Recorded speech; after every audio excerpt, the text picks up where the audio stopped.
सबसे पहले हर एक क्वेश्चन को पूरे शांत दिमाग के साथ बहुत ही केयरफुल तरीके से एक एक क्वेश्चन को पढ़ना है और समझने का प्रयास करना है। दूसरा पॉइंट यहां पर देखो क्या दिया गया है, मैनेज योर टाइम इफेक्टिवली, यानी कि आपको जो आपका जो समय दिया गया है, यानी कि 3 घंटे का जो समय है, उसको आप कैसे मैनेज करते हो, किस क्वेश्चन पर ज्यादा समय बताते हो, किस क्वेश्चन के लिए कितना कम समय देते हो, वो काफी इंपॉर्टेंट होता है। उसके बाद आते हैं बच्चे तीसरे पॉइंट पर। तीसरे पॉइंट पे क्या दिया गया है, do not forget to highlight और अंडरलाइन द इंपॉर्टेंट वर्ड्स और सेंटेंसेस। अगर आपने कुछ आंसर्स लिखा और आपको लगता है कि उसमें से कुछ इंपॉर्टेंट वर्ड्स है या इंपॉर्टेंट फ्रेजेस हैं, तो उस चीज को हाईलाइट करना या अंडरलाइन करना ना भूलें। इससे होता क्या है कि जब आपका एग्जामिनर आपके इस कॉपी को चेक करता है ना, तो सबसे पहला ध्यान उसका उस अंडरलाइन वर्ड पे जाता है और उसके मन में यह बात आती है कि आपने इस क्वेश्चन से रिलेटेड जो इंपॉर्टेंट पॉइंट था उसको वहां पर दर्शाया है। नेक्स्ट क्या है, point number 4, pay attention to the grammar and spelling. अगर आपका इंग्लिश का एग्जाम आता है तो वहां पर ग्रामेटिकल मिस्टेक बिल्कुल नहीं करना है, खासकर जब आप आंसर लिखते हो, चाहे वो समरी का हो, चाहे शॉर्ट आंसर्स हो, है ना, चाहे आपका एक्सप्लेनेशन हो,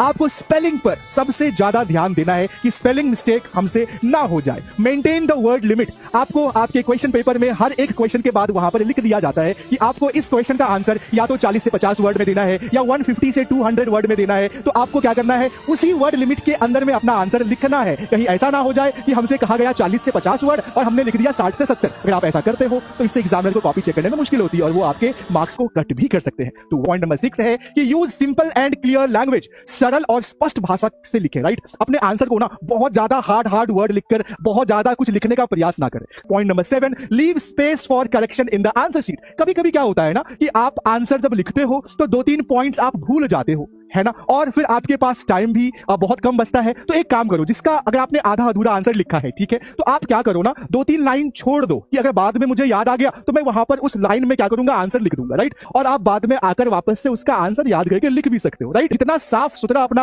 आंसर शीट रखोगे ना, उतनी मार्क्स आपको ज्यादा मिलने वाली है। पॉइंट नंबर 8 में क्या है बच्चे, stay calm and focused during the exam. Exam के समय में ना आपको पूरा ध्यान को केंद्रित करके, यानी फुल फोकस के साथ और शांत रहकर क्या करना है, एग्जाम्स में आंसर लिखने हैं। और लास्ट सबसे इंपॉर्टेंट पॉइंट है, do not forget to revise.